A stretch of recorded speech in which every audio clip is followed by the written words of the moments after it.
Siargao. Today I am going to share the recipe called fried pork ribs. And this is one of my favorite and I'm going to share to all of you, mga cooking ina, mga momsy, mga mommy. The ingredient we need are, and the procedure is, first, we make a marinade. Squeeze 3 lemon in a bowl.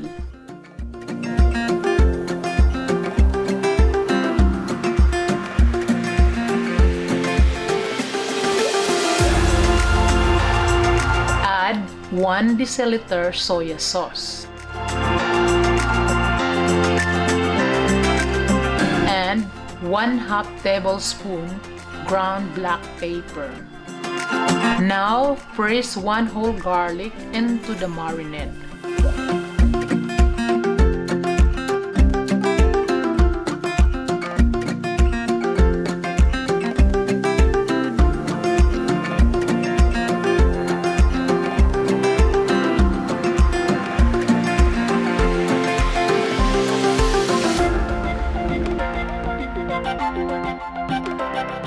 Mix well.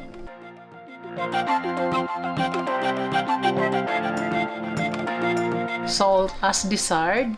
I use 1 teaspoon.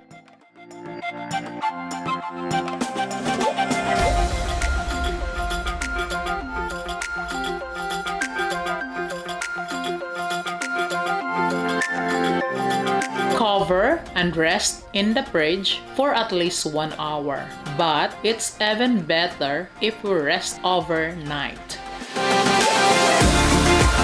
After 4 hours, we marinate our pork ribs. Is look like this, mga cooking ina. Look.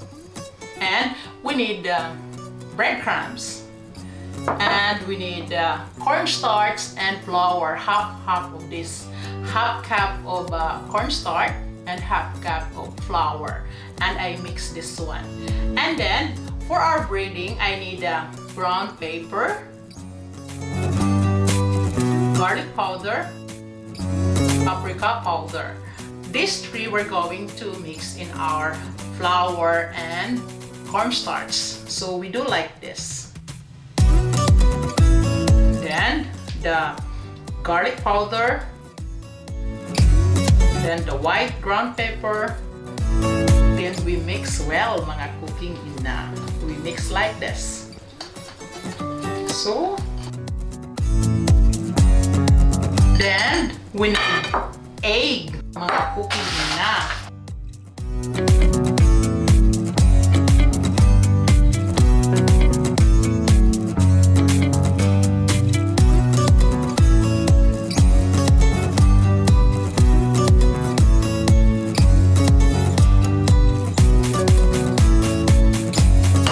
Small egg, so we need 4.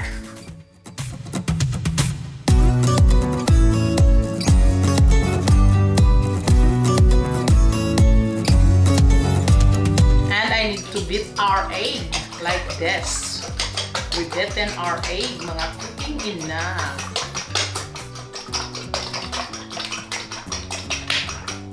So, the next step, mga cooking ina, is we're going to braiding our pork ribs. We do like this, mga cooking ina. Dry ingredient. We braid like this. I wash my hands, mga cooking ina. Every time I start cooking, I wash well my hands so I can hold the food, mga cooking ina. So we just do like this, mga cooking ina. Actually, this procedure, if you look my chicken lollipop, it's the same procedure, mga cooking ina. Dry ingredient and then the liquid ingredient, like this. Then, dry ingredient again with the bread crumbs. So, dry ingredient, flour and cornstarch. Wet ingredient, egg, beaten egg. Then, bread crumbs, dry ingredient. It's the same procedure, mga cooking na.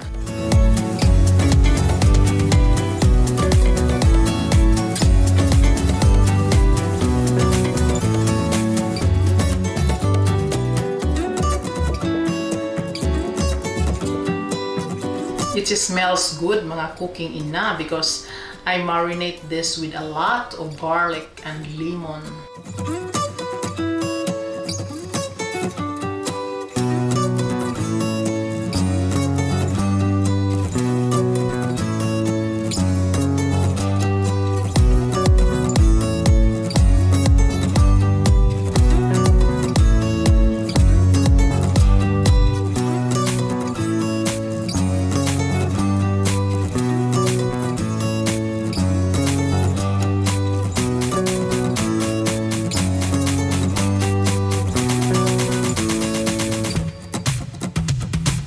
Very simple to do this mga cooking ina. And this is very good. This is my favorite.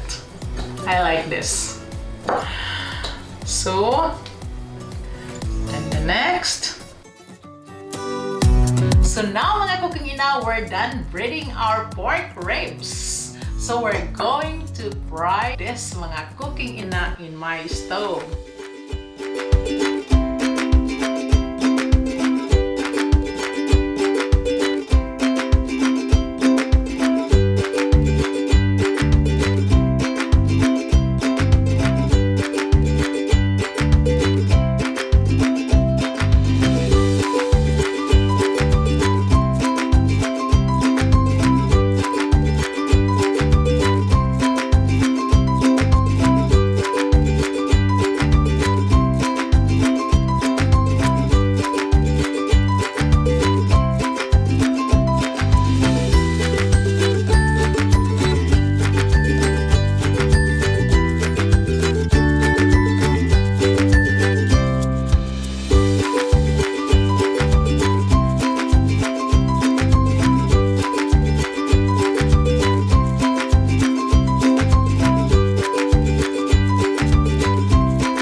Now it's time to make our tomato sauce.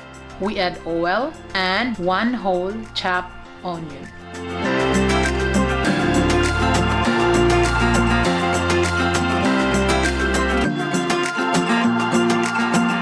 We add our fried ribs.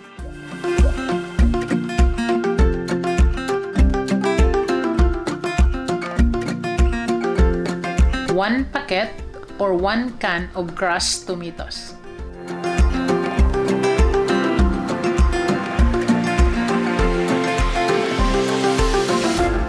And finally, 1 deciliter of sweet chili sauce.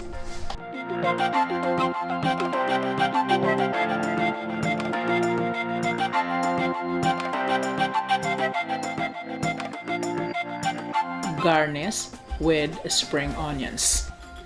And now our fried pork ribs is plated. It smells good and very delicious mga cooking ina. Hope you will try this mga cooking ina for your family too. And also thank you very much for joining me here in my kitchen.